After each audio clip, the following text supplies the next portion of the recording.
Hello and welcome to another episode of the Investing with IBD Podcast. It's Justin Nielsen here, your host, and we are coming to you live as we typically do, live at 5 p.m. Eastern on December 17th, 2025. We have the year wrapping up very quickly, and it's not ending on a positive note here, but we'll see if we can still get a rally to the end of the year at a little bit of a figuring out what's going on here with the market. And to help us kind of give us his coloring book guide, maybe paint by number, Greg, something like that.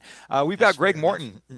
We've got Greg Morton joining the show. He, of course, was a longtime IBD meetup leader. This is someone who just, as an individual investor, he got really interested in the system, the IBD methodology, and decided he wanted to help spread the word and teach other people. He had some experience as an adjunct professor in his other career, non-investing career. But welcome to the show, Greg. It's so great to have you on.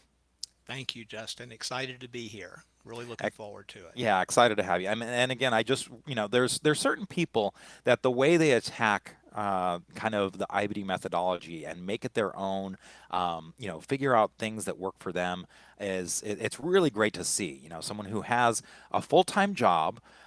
You've got all these other things going on in your life. You're a family man. You've got so much going on, and you've got to be very efficient with your time in terms of how much you dedicate to the market and that analysis. And I think you've come up with some really great ideas that I'm happy you're going to be able to share with our listeners today. So let's maybe start with your coloring book, if you don't mind.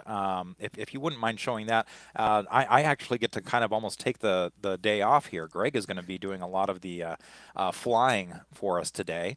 But yeah, if you show that coloring book, and I should mention that you do post this on X. You're pretty active there. You share a lot of content there, and we'll definitely make sure we hit that point a number of times here today. But you are at G Morton 512, and this is where you often post this. This looks like a lot. And I mean, when I first saw it, I'm like, how long does it take you to do this? But it's one of those things, incremental day by day, that you add to. So what am I looking at here? Right. So what I developed this for, Justin, is basically pursuant to Bill's system. The O'Neill methodology or IBD methodology is essentially a three-legged stool. So he taught us, hey, we're going to look at fundamentals, which are weighted two-thirds in our analysis, as he explained in the book. That's the left side of the market surge chart that we'll look at later. They're one-third technicals, which is the right side of the market surge chart. And then, as Yogi Berra would say, the other 100% is the M, or the market Right. direction. So, and Bill taught us, and I believe it's true, that 3 out of 4 stocks are going to follow the general market. So the M is the most important letter in O'Neill's system, or the IBD methodology as it's known now.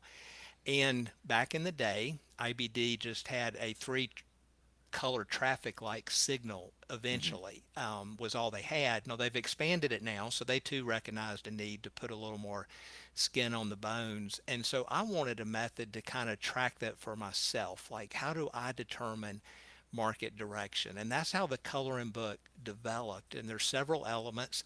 At the end of the show, I'll have a slide that has a link to everything. I'll put it in the show notes so you guys will actually be able to access this spreadsheet as well as the other spreadsheet that I'm going to share today. So you don't need to take notes. You're going to get it. And I do post it on, I still call it Twitter, just like I call Alphabet Google. Poor marketing department. You had really cool names and you changed them, so I don't Yeah. understand that. But in any event, so when I started out, basically what this does is the first thing I really started with is these. So you see the columns are labeled at the bottom. So these are Hmm. really the 6 indexes. So there was a guy named Brian Morantz that developed a simple set of rules for market direction, because we need a set of rules that catches a trend change but doesn't come in too soon. It doesn't catch Hmm. every little wiggle. We want to make sure the ship's really turning. So the rules are in here. Let me see if I can flip to it. And it's really just based on the simple 10 and the 21-day EMA moving average. And if both lines are up and it's 1% above the 21-day, it's green. If the 10 and 21 are both down and it's 1% or more under the 21 day, it's red. And then in between it can be yellow. So I just applied that across the six indexes, and you Hmm. can see the changes. Like today, I went ahead and filled this in before we went on the air. Today we flipped to MMTS red on the NASDAQ, MMTS red on the S&P 500, and down to yellow on the Russell, which has been a leading index. So this just sort of clues me in the coloring in those six columns as to what's going on, and I can see when things are getting worse. And then I added additional columns over the years. So if we go back here in the date column, Bill tracked 25 days. So I have a little yellow dot. That's the most relevant. If it was good enough for him, it's definitely good enough for me. So that was the most. So I look back 25 days, and each day, Mark Minervini taught. That's where this first column came from. He kind of taught me, and I quit using the terms bullish and bearish to refer to myself. I step back like Mark taught, just ask the question, is this market under accumulation? Is it under distribution? Or can I not tell? And so I just grade each day as an accumulation day or a selling day or a nothing day. I don't put anything in there. And then I just keep count of how many buying and selling days we have in our 25-day window. So right now we only have 5 buying days. The first number is the buying days, and we have 13 selling days. When they flip, as you go back up here, if I have more buying days than selling days, it's green. And if they're tied, it's just neutral. So everything on this left side of the coloring book, it's just all addressed to the M, and Hmm. it's just my system. And then it also lets me track the things that are in IBD. So I count distribution days. So today was a distribution day on the NASDAQ, the S&P 500, and the Dow. I just track the distribution days on those threes. So I just keep the count going, lower it down when they come off so we can see. And I think in this market, for me, a heavy distribution day count has not really been bad. What has been bad is when we get clustering, which Justin's research teaches us is 4 distribution days and an 8-day rolling window on any index. So if I I get would add clustering, 3 out of 5 is pretty bad too. So we had to stick with one, but I'm just going to go ahead and throw that out there. We were doing a toss up between 4 out of 8 distribution days and 3 out of 5. They're both pretty bad. I understand. So we do have 3 out of 5. Since you Hmm. mentioned it right there, one, two, three, four. We've got, oh no, that is five. One, two, three, four, five. Yep, we got Hmm. 3 out of 5 on the NASDAQ. But I do use your 4 and 8 rule. So I would put a little C/8 here or whatever it was when that happens. So this lets me go back and do research also. So this is a tool, for instance, if I want to go back to the follow through day in April, I can scroll all the way back and see what broke out that day because I'm going to put those stocks over here if they break out. And these are only can slim stocks. So they have to be Hmm. profitable, have to have 25% earnings and sales growth. So I can go back to any follow through day, even the one coming out of the COVID bear, and see what broke out. I remember Livongo broke out the day after the follow through day and was a Yeah. fantastic winner. Hmm. So it's So really good. how far back does your spreadsheet go at this point? I think it goes back to 2016. Oh So, wow! So I mean it's almost like a little history lesson here. correct. Yeah. So and again, the fact that you have these notes on, uh, some of the stocks that were breaking out. Where do you mentioned that they have to have the meet the IBD methodology criteria on the fundamental side and Right. technical side, but where do you find these names? Because there's a lot to choose from. So how do you say, oh, this is worth putting in my spreadsheet today? Well, usually, so I look at a couple things as part of my nightly routine. Of course, Market Surge has a built-in breaking out today list. So if though, and no, it'll have stocks on there that may be losing money, so they're not going to make my list, but that's a resource. The front page of investors.com has stocks up on volume, down on volume. I look at that each day. I read the big picture column, so there's stocks mentioned in there and in the market pulse. And then at the bottom of the big picture, there's the markets page you can go to each day, which at the bottom has IB, IPO stocks and IBD 50 stocks that were on the move. So if I look at those, I'm probably going to find the stocks that were legitimate can slim breakouts. And I read Ed Carson's futures column every night, and he also will mention stocks in there. So Hmm. I really get them from you guys. Is the bottom Yeah. line. You give me the tools I need to put this together. Hmm. Well, and what I like about it is, I mean, in a very quick view, you really get a good sense. And I guess the other question I have to ask here, because again, this looks like it takes a lot of time, but remember, this is something that you're building just a little bit each day. And so how much time does this take you in a day? To look at those resources and do my handwritten list that I then type into here, it's probably 20 minutes. Hmm. And sometimes I'll multitask. I may listen to the stock market video wrap, while I'm doing this on the screen. So Hmm. that saves some time. But since I've done it and I know what each column is, it's not that time consuming. And everybody has to find the tool that works for them. But if this Hmm. is a tool or certain of my columns help you, you can see it and you can use it.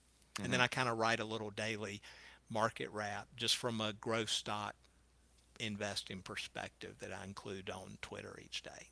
Yeah, I've talked to a lot of traders, and either having like a trading journal. A lot of folks like to use Excel spreadsheets. We just had another individual investor on the other day, Peter Borgia, on IBD Yes. Live, and yeah, he loves his spreadsheets. As do I. I can respect a nicely put together spreadsheet. But yeah, there's a lot of ways in which you can almost create this history so that sometimes it's hard to remember, like, oh, why was I kind of panicking at this time, or whatever. But when you see a lot of red, and it kind of really jumps out at you in these periods, red on the left hand side and in your columns of what was going on with individual stocks, IBD, you know, IBD vetted stocks, and it really does paint quite a negative picture over the last few months. With some positives, right? There are Yes. definitely these days where there's more green, but then it's punctuated by yeah, by a lot of red. So, uh, is it possible for you by any chance to maybe go up a little bit, to show what things were like earlier when maybe there wasn't as much red? Because I feel like it was really in October that things got a little ugly. Looks like there was a little bit of stuff going on in September too. Um, but yeah, it certainly seems a lot more green. Yeah. Prior. Oh, and then yeah, we get a lot of red in June. Um, and Yep. then a lot of green right after the follow through day. So Yep. yeah, Here was your follow through day, and you can see what broke out soon after the follow through day. I know Chris on the show, while I don't really get to listen live, I do listen to IBD Live and I learn a lot from it. And Chris has been mentioning how October 10th was such a yeah. bad day. Well, what happened? Let's go back to October 10th. Look, everything in the MMTS flipped to red in one day, skipping Hmm. yellow. That's Hmm. unusual for that to happen. That was a Trump tariff torpedo, as I call it, a TTT. It's what slammed the markets, and you can just see. I try to keep it to one line a day, but there was so You much just red couldn't. this day. Yeah. It was important to put those in there. So yeah, we can go back and study that through this tool. Again, my meetup group has access to it. I'm gonna have a link to my meetup group. We'll get you all that at the end of Hmm. the show. Hmm. And then it has a couple other columns. So there's a column for IBD. Hmm. So this shows the current colors, the market exposure. Y'all bumped down to 60 to 80 tonight. It shows your market school exposure, which you write each day, Justin. So y'all Hmm. were at level 3 yesterday. I don't know what happened today. And then I have labeled, I think the power trend's important. So if you have the power trend on, I note that if the power trend's under pressure, which it just went back under pressure 2 days ago, I note that power trend under pressure. Or if it's turned off, there's just nothing shown in the column. Hmm. So you have to scroll back up. So I look at what you all do, and then there's a column for a friend of mine, Steve Sweats, has a window of opportunity, which again is just another market tracking tool which uses MMTS on the NASDAQ and some other things he looks at. It's either green or red. And then the last two columns are whether there's new highs or net new lows on the NASDAQ and the NYSE. So Hmm. John Boyk on Twitter as well as Matt Caruso both rely on that to tell us what sort of market we're in. So those are And the both of things them that are have been on the important. podcast as well. So Yes. Yep. And on IBD Live. uh-huh. So you've had them, so they're great to learn from. And so I've just added stuff. I don't think I need to add anything else to help me on market direction. And when you scroll back up, obviously some of the columns weren't there; they're just blank before Hmm. I added them in. And then each day I just kind of make some notes on what happened. And this gives me a feeling. This helps me decide whether it was an accumulation day. Obviously, if it's an official IBD distribution day, it's easy. Yeah. But I went a little bit beyond that in grading each day. And maybe the market's just up 0.15% or doesn't meet IBD's criteria and for a distribution day, or it's not down point 0.2, but I still feel it was a selling day, so it lets Hmm. me just have a little additional color. So just a Hmm. tool. Again, mainly the M, because it's just most important. I mean, when the M's wrong, nothing else is right, and we're just we're just getting stopped out. We're triggering O'Neill's three strikes rule or something Hmm. because things aren't working well. Yeah. So that's just my spreadsheet, sort of my tool to keep up with market direction. Well, and you also have another spreadsheet that you were going to Yes. share that is a little bit more on the pivots because uh, you and I, when we were talking in our prep call, um, and this is actually something that I was discussing with Scott St. Clair today in a Founders Club meeting. It's really tough sometimes. Like this year, I found myself, missing some of the initial movers, and one of the kiss of deaths. It's fine to keep track of these and wait for your opportunity, but you've got to be very careful not to chase these things, not to kind of make up a buy point just because you want to get into something. Maybe talk a little bit about your experience with that and how important it is. Buying right solves so many of your selling problems or holding problems, and then also if you could let us know about this spreadsheet and what it is that you're tracking. Right. So once the M is in our favor and we can start investing, um, there are so many buy points, including early alternative buy points that are legitimate, and you don't want to chase. I remember Mark Minervini and David Ryan, they both blew up at one point. They've talked about it on the show. And when they did their post analysis to figure out why they blew up, the primary mistake both those great investors made was chasing or buying extended. So that's kind of been drilled into me. I've managed to avoid that. And then also within the last couple years, we've learned, hey, sometimes these early alternative entries let you get a toehold sooner and have a better chance of succeeding than your standard breakout. So how do you keep up with all that?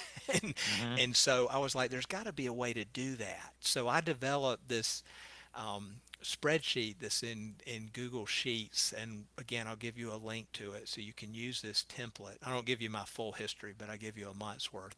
So after my weekend routine, if I have a stock that's on my top tier watch list, and again, we only need to own 8 to 10 stocks if we're doing O'Neill's methodology. I mean, I'm not a swing trader, I'm not a day trader. I'm your standard position growth stock trader Hmm. using the O'Neill methodology. So, stocks that make my top tier watch list, I developed this spreadsheet, and it's not hard to do. Just don't mess with any of the columns at the top because these are what makes it work. But all you have to do is put the date, the ticker, what's the base setup, and what the pivot is. And then you just cut and paste all this up to that row. And so what this tells you, one, this tool helps me identify all the potential legitimate buy points on the chart. So IBD Live has covered the David Ryan horizontal trend line, the shakeout, the Livermore shakeout +3, which is the early entry in your double bottom base, sloping trend lines. You got a 3 weeks tight, which is an add-on buy point. So we have all these legitimate entries. So how do we track them and how do we make sure we don't go 5% past them? So that's what this spreadsheet does for me. So things that made my top tier watch list are probably going to go in here. And then this just shows me pivot plus 0.5% all the way up to pivot plus 5%. There's Hmm. also a pivot plus 10% column that I may look at if there's a buyable gap up that's a little bit extended. I have some rules that maybe let me enter that, but you don't have to use that column. you can leave it alone. And then column X is the important column because this will light up based on where the stock price is, and it'll do it automatically. So if it lights up red, this is showing you how far the stock price is currently under the pivot point or entry point that you put over here. If it lights up white or doesn't light up at wall, it's extended. So this is more than 5% past that one pivot, but it's in, it lights up green when it's in the 5% zone. So this one's in this buy zone. So if you were looking at AS, which is a retail stock that's holding up now, if you just use the standard, this is a stage one cup with handle. I just put a note in here about the base, it's straight out of market surge. So it's right at the buy point. Now it's 10%. It used to have a cup without handle. Now it has the handle. So it used to have a higher pivot. So it's under that, but it's still at this now the standard buy point. And so this just lets you see what's actionable and what not. A lot of things are not actionable because the market's bad. Yeah. This will also let you, so in this column on the day change, it'll light up just was the stock up or down, it's red or green, and the percent of average daily volume. But this will let you on a really bad day like today, I can just scroll and say, was anything holding up? Was anything even green that was on my Hmm. watch list recently? And so this also may help me, identify pockets of strength. Oop, I don't know Hmm. why I did that. So, you can just scroll down through that. So I left about a month's worth of data in here. I will put a link in the show notes at the end where you all can access this. You can make a copy and you just insert rows on top as you add stocks. Just again, Hmm. don't change anything at the top or the columns won't autofill correctly. So it was, and again, this will help your chart reading skills Right. as you learn legitimate alternative buy points. It's like, okay, it's this, and I'm going to set an alert on my market surge chart that matches that pivot, and I'm going to put it in my spreadsheet so I make sure I don't buy it extended. And I think it is a way of introducing discipline into your trading, because again, Sure. if you've got something saying, "Hey, red light here," um, then I feel like you have to almost, if you're going to buy it anyway, you've got to do something to justify it, right? And maybe this is Right. where you write in your trading journal, okay, this is why I did this. Maybe it was an upside reversal, or so it offered a different entry. But to your point, well, then you can kind of put that new entry, oh, it was pulling back and it was a bounce at the 21-day moving average line. Here's a new entry, and then you can then you can fit within the rules, right? You can get yourself a Right. green light if Right. if you change that buy point. So yeah, that's very interesting as well. Now, how I would imagine, again, because a lot of this is just copying and pasting the formulas. Um, it's probably not that onerous, but I would imagine maybe like at a follow through day or at a turn in the market, there might be, oh wow, there's a lot of stocks to choose from. Do you put a limit on how many you'll put in this spreadsheet, or not really?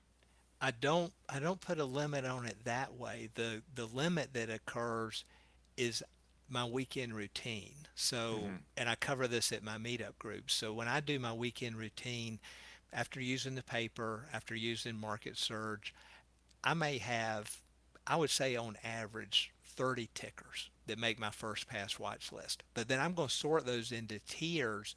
And to be on my top tier watch list, it needs to be a good stock. It needs to be set up properly. I mean, I'm not playing every stock gets a trophy, right? I mean, this Yeah. is our money.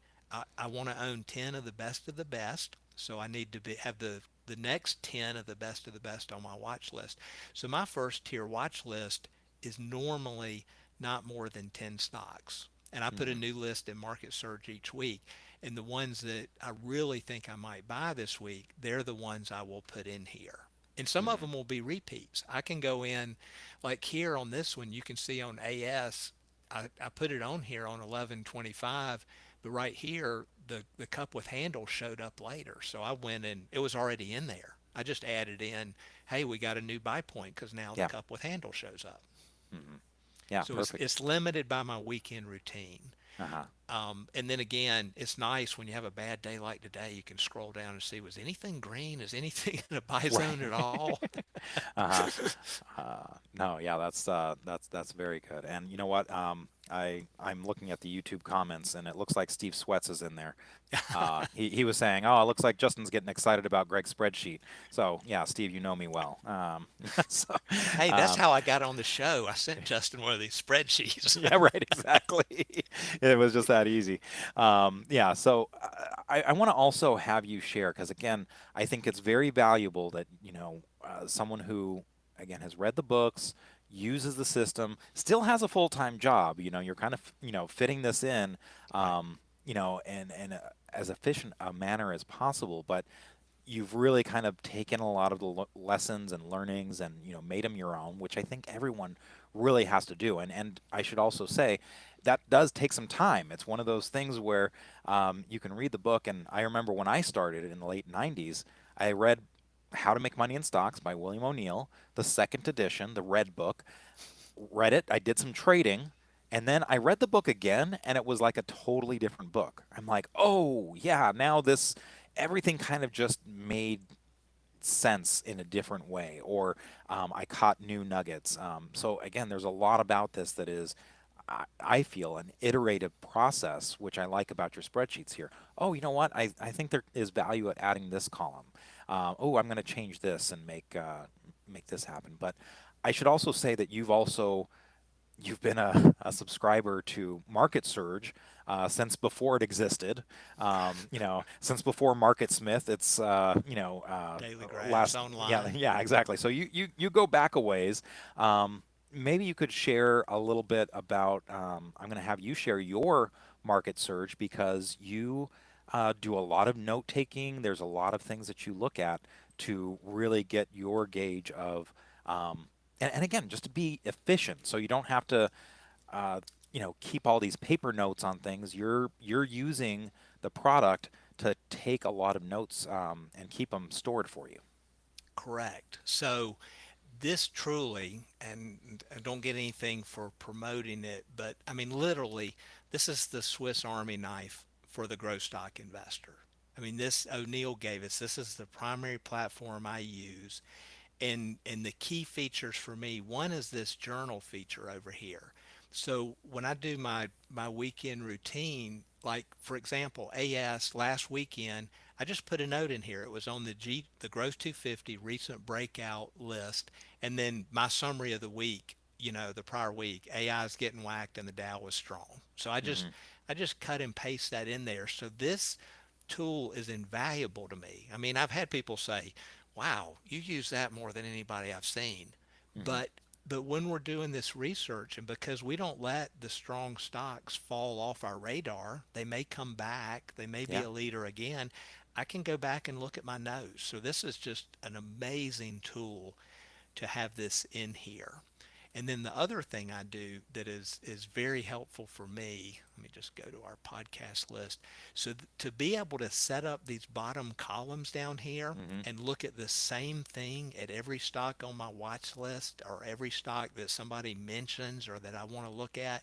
I mean, the really key things. So in addition to well, it's on the daily chart too. I'm sorry. So we got earnings and sales here. I'm looking at the growth here. I want to see can slim numbers. I want to look at return on equity. I want to look at pre-tax margins. I want to look at how much debt they have. I want to look, are they liquid? How much do they trade per day? What's the up down volume ratio? What's the 21-day ATR? Now, some of these are IPO stocks, so they don't have it yet. So this part of the bottom panel is a very critical tool to me in Market Surge.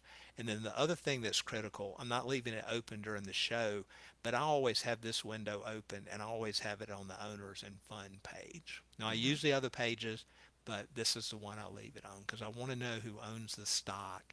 Are they adding to their position? For instance, here, I mean, Fidelity's got a strong position, and this is a relatively new stock, so Yeah. it's important. But I'm leaving it closed so we can see the whole chart today. Hmm. So those tools, and what I said at the beginning, O'Neill teaches us that the fundamentals, all this data over here, and all this, really this on the weekly chart is where you get all the fundamental data. So this is weighted 2/3 in our stock analysis. The technical picture on the chart is weighted 1/3. And then the M, which is the coloring book, is the other 100% and the most Right. important. So I'm Hmm. putting all those tools together. Hmm. I do have Thinkorswim because I have an account at Schwab, but I don't use it very much. I know this tool, I'm comfortable with it, so I use Market Surge, and it's great. You guys finally gave us the earning line on the weekly chart, so thank Yeah, you very yeah, much. yeah. It does help. We may eventually put a scale on that. That kind of gives you a sense of where the PE is. But that's something for a future time. We'll see about that. Yeah. Now you talked about a number of the fundamental side of things, ROE, pre-tax margins. Um, I personally use a lot of columns for my kind of intraday gauge. One of my favorite columns to use is the daily closing range, which does update throughout the day. So it's a great way for me to find upside reversals, things that are maybe down for the day. And what I'll do is I'll sort. I'll just sort by some of these columns and say, okay, what things are down today, but they're high in their range. So maybe it's a reversal, a upside reversal. But yeah, there's a lot of different things you can do. Um, and you can. I should mention that for folks that aren't familiar, you can save different column layouts. So you can say, oh, here's my fundamental layout. Here's my intraday layout. So, oh gosh, you have a number of Yeah, it looks like yeah. So you've gone quite there, and I see a lot of things that look inspired by Lee Tanner, who was also correct. a meetup leader, and he does a lot of great work. So he keeps me honest on the market school rules. If I sometimes mess up on my spreadsheet, he'll be like, "Don't you mean it was this?" Him and Mike Scott are great at Yes. keeping me on track there. But yeah, anything else that you want to show us here?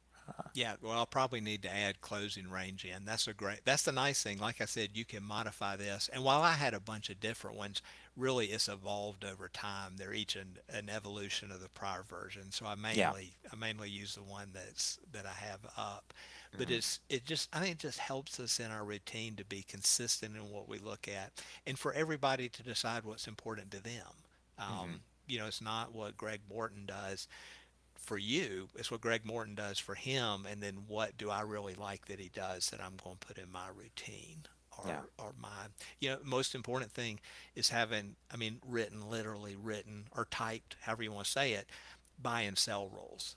I mean Hmm. that's the biggest step. Most people, if I say, "Hey, do you have a set of written sell?" Well, not, I have them in my head. It's like, no, no. Do you have a written set of sell rules? Because you Uh, need to do your post analysis, you need to learn from it, and you need to tweak and update your rules. And yeah. Steve Sweats is the one that really hammered that into me and made me sit down and write the sell rules. Yeah. And if It's the almost like with millennials goal ever setting. take over, yeah, if the Yeah, millennials with ever goal take setting, like go a lot of times, with goal setting, a lot of people, talk about the the difference between writing it down versus, oh, I've got goals. Yeah, I've got them in my head. I just keep them to myself and I don't tell anyone, or I don't, put anything physical down on paper. So I always have that wishy-washy ability. And I think same thing with rules. If you don't have them written down, then you're like, oh well, I meant this, or you can kind of backtrack a little bit easier. I'm sorry. I think we were trying to talk at the same time. There was a little bit of a lag. Um, there was a yes, point you were going sorry. to make. Hmm. Yeah, I was just saying writing those down. Oh yeah, and Hmm. if the millennials all ever take over the world, we'll just write all our rules in cursive, and well, we have our us old people have our own code, so Yeah. we're You know we're what? safe. My 11-year-old actually, when he was in third and fourth grade, he was learning cursive. Okay. So yeah, so it's not dead yet. My aunt, so his great aunt still writes cards to him all the time, and she uses cursive all the time, and I'm impressed that he can read it. So I Yeah. thought it was going to be one of those things that I was worried about it, right? So, Correct. Correct. um, so one of the other things I want to make sure that we get to, the IPO market, I mean, certainly when I started in the late '90s was phenomenal, and then it really tapered off. 2000 2002 it was dead, and then it's been going through. It's changed a little bit. Stocks are coming public later, it seems like. Sometimes it's because they are trying to, the founders are trying to divest, raise money, not for expansion, but for their own pockets sometimes. But we have gone through 2021 was kind of the year of the SPAC, and then it tapered off considerably in 2022. But it seems like that's coming back a little bit. There are some interesting IPOs that have come up recently. How do you view IPOs, and is it something that you're excited about? Yeah, definitely something I'm excited about. As we know, the initial IPO base is that Mike Webster primarily developed was the only base that O'Neill added to his original system. So that in itself says something, and you guys have a good home study course. So yeah, I'm very interested in these, both at the IPO base stage as well as after the due diligence phase, as explained in the Life Cycle Trade book, which I think is one of the most important books after O'Neill's series of books for us Mm. to have. So it has been, speaking of not dead yet, it has been dead lately. Yeah. That was a timely comment. Um, so particularly in bear markets and correction, the big money is going to exit the new first when the tough gets going. And in fact, here's a bad IPO chart in a bad market. So this one came out. This was in 2002. So we're in the .com Hmm. um, bear market. Terrible chart. You're like, oh yeah, I would never touch that. Goes from 18, plunges all the way down to 5. Well, this is actually the IPO chart for Netflix, which went Mm. on to become a great stock and Right. killed Blockbuster, and you could make a lot of money. So it is important to know what kind of market we are in. And 2025 has been tough to find tradable IPO bases. A lot of them are in the due diligence phase in the book that I mentioned. So right now is the time where I'm doing a lot more studying and due diligence than actual investing. So I'm going to share kind of from a 40,000 flyover view, because we could do a whole show on my IPO process and what I look at. But what are some This of is the your key? whet the appetite Yes, version. Yes. correct. So what do I look for? What's important? Well, first I want to look for profitability, um, including the rare triple digit earnings and sales growth. ALAB had triple digit earnings and sales when it came out. So Amy Smith really likes that. Sheila and I talk about IPOs sometimes. I want to look for the N. Of course, it's a new stock, so every IPO is in O'Neill's system. But how does the company change the way we work, live, or play?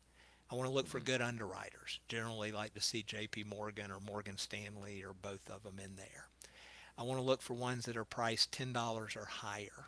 More's better. 20, 25, $30. I want to look to see if they're raising real money. Generally 250 million, 300 million or higher. I mean, these little IPOs that are raising 10 million or just 100 million, probably going to be a long time before they're liquid tradable, IBD methodology type stocks. So these are just some of the, sort of the key metrics. What do you do? What do I do? Well, watch the road show. And you may say, I don't even know what the road show is. So in the old days, management would go on the road and present to the institutional investors. Well, now it's done online. So thank you, COVID. So there's a Hmm. website where you can see these, retailroadshow.com, but they disappear, they go away forever once the IPO, really on the day that it prices. So I don't know if that's a SEC rule, but this is your chance to see management presenting the best face they have on their company. So I find these very valuable. And along with those, that will also answer the next question. Is this company founder led? Is the visionary still piloting the ship? Because that makes a difference. And here's some, again, charts may be wrecked now, but these were Yeah. very tradable and you could make good money. So own cloud. I still remember the roadshow. The founder, he's a triathlete guy who invented those shoes, and he talked about how he cut garden hoses in half and glued them to the bottom of the shoe he was trying to build. And you can see that in Hmm. their actual product. Kava is co-founder led, and the chairman of the board is the guy that grew Panera Bread and was their CEO and took them through the transition from brick and mortar into mobile ordering, all that sort of thing. Some other recent ones, FIGR, Beta are examples. And if you watch that roadshow and the CEO, or just look on their website, if he was just added in the last 3 years, I kind of know they brought that guy in to take this company public.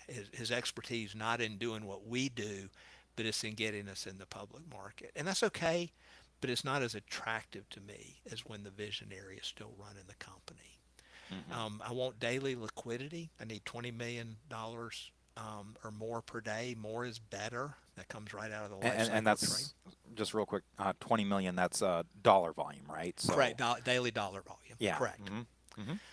Yeah, I've switched. I know Bill in the book talked about daily share volume, but because we can have these high price stocks like some of the Yeah. housing stock, I don't use I use daily dollar volume Stock, always. stocks don't split like they used to. Correct. And I mean, Correct. it's, for good reason. There's, a lot of market mechanics that changed. So, yeah. Hmm. Yes. So some other things. Well, just to let you know, so I look at all the IPOs that come out, try to study them. I subscribe to a service that just kind of clues me into most of them. And if you just focus on profitability and liquidity, you really narrow your pool that you have to do any due diligence on. Because really only approximately about a third of all the IPOs are profitable each year, and Hmm. less than half of those will be liquid. Hmm. So if I just stick with that, I've cut my work significantly, and I'm Yeah. probably seeing the best of the best. Want them to price $10 or higher generally. Oh, I had a duplicate in here. Sorry, I had that in there early. Also look at where's the money going. So you mentioned, Justin, about how companies they're raising a lot more venture capital and they're coming to the market later. So Hmm. there's less meat on the bone, I think is the way to think about that in real life. So where's the money going? Was this a company that venture capitalists loaded up with debt and the IPOs just to pay off debt? It's better if it's going to expand and run the company. So I am looking where the money is going. So yeah, I had that in there. Is it all going to existing shareholders? That's not good either. Now, some of it can go to the existing shareholders, but I really want it. I need them to be on Shark Tank. I need them to be raising this money to grow the business. Hmm. I think that's better. And just so you know, I mean, most IPOs, I would say on average, they're only selling off 12 to 14% of the company. So the rest of the company's not being sold in the public market. That's what's held by the insiders and original investors still. So just as a tidbit, I was shocked. I would have thought they're selling off half the company, but it's a much smaller percentage. So let's go over to Market Surge. Let's just look at some recent IPOs. Let me get out of here. I just put them in a list down here, and I'll just kind of briefly comment on those. So this one, great earnings line. You can see that on the weekly chart. Now I do most of my IPO work on the daily and the 60-minute chart. Okay. I think IPO charts come in dog years. So on the on the hourly chart, I'm treating. Let's go to 60 minutes. You just do that in MarketSmith. So I'm treating these as like if this was a day, and then I'm using the daily chart and treating those bars as if they're weeks. Not literally, but you get the concept. Yeah. You get what I'm talking about. So this one's a profitable one in the medical space. Roadshow was very interested. They have this targeted, patented process down at the molecular level. It's over my head, but it was clearly new. It tried to break out of the IPO base. We're in a tough market, and it failed, so it's forming a new one. I tried this a little bit early. I got stopped out. It is what it is. I do on my chart. So here's the IPO price. I draw a red line. So this one IPO to 80. Okay, good price, good IPO price. Um, and it has not undercut that. I also have started adding a gray line from the life cycle trade where Eve and Kathy and Eric and Kurt, where they talk about that's the first weekly close to just kind Hmm. of watch. So I don't have a trading system or a rule based on that yet, but I've started putting it on my charts to study. Hmm. So I thought this one was interesting. Again, I'll put the underwriters on here. You have JP Morgan. I mentioned them earlier. You have a good number of underwriters, so you have some broad appeal. This one shows the 50-day line hadn't showed up. So it shows 22 million per day, but until that 50-day line shows up, this may be skewed a little bit higher. I have a way of tracking the true dollar volume, but we won't go in that today. Hmm. And I will This say one, that sometimes what I do is, early on, because when the IPO comes out, the volume is really skewed. Sometimes I'll actually back that out personally, just so I can kind of get a sense of where's the volume like kind of settling down after the first 2 days. So yeah, I use a little formula that kind of takes that out. But to your point earlier on Netflix, market's getting in a little bit of choppiness here, and it's no big surprise that the IPOs are getting hit a little bit harder. It's IPOs are maybe a gauge of the risk appetite. In the same way that a lot of folks have looked at Bitcoin and Ethereum and the cryptocurrencies as a gauge of risk appetite, and so it's not a surprise to see here. But like what you mentioned with Netflix, it doesn't mean that these are dead forever, right? correct. And this one, again, while I don't use the weekly chart, I do want to look at the earnings line. So this one's Hmm. stellar. So again, let's see if it can build a new full and proper base and maybe give us an entry. If we look at the 60-minute chart, I've just drawn some lines. It hasn't quite undercut that prior low, so watching to Right. see if it does that. Just kind of studying it and looking at it. But the triple digit earnings and sales certainly always grab my attention. Hmm. Wealthfront. So here's one. It's already undercut the IPO price. So Hmm. it's struggling. This was kind of new, had some robo advisor features. So I was just kind of watching it. I just stuck it on the list. Beta.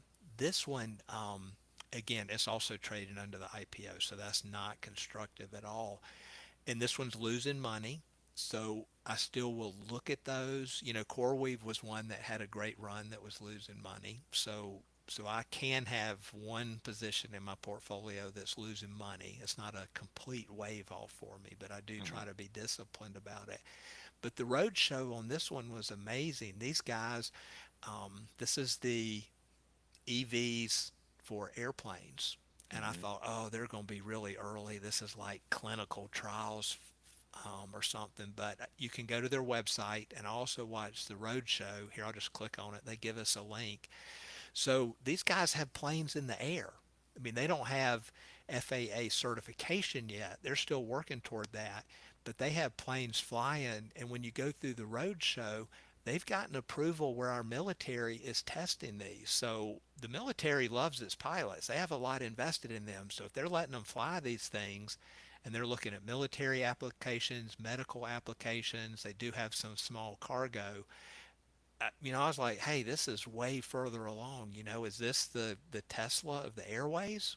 Maybe. Right. So, Mm-hmm. I want to keep an eye on this one. And they're doing everything. They're doing the batteries. They're doing the control systems.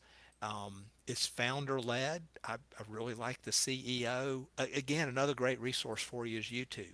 There's Hmm. several videos on these guys and presentations. You can listen to the CEO, make your own calls. So even though this one's losing money, I'm really interested in watching it. Who knows? Maybe Elon's going to buy them one day. I don't know. I mean, that's not an investing criteria. It's just a Right. off the wall content. And then I put Own Cloud in here. So this one, if we go back, let's close this. Look at the weekly. So this was an IPO. It failed pretty much. It had its due diligence phase, and then it had a nice tradable range in here, and now it's setting up again. Got their earning lines back up. They had some tariff headwinds. All their manufacturers in Vietnam. How do I know that? From their website, from the road show. So, some retail stocks are doing well. So we're back above all the moving average lines. And today everything got killed and it didn't move too much.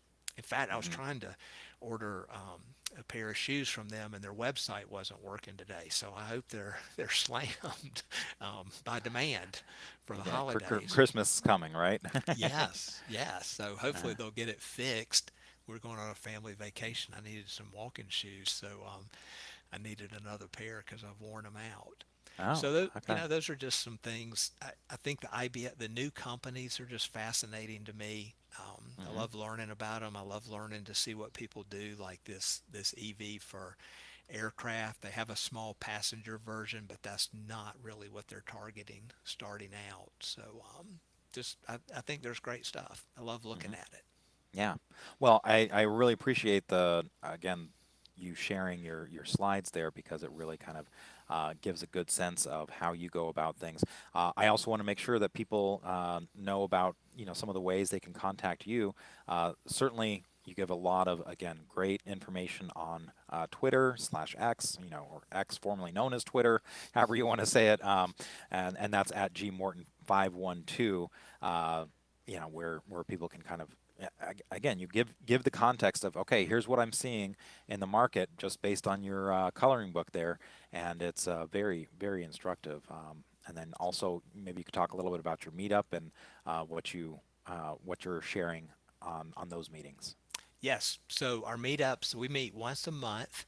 Um, The next one's January 13th, so you can just join the meetup site. There's no charge to join.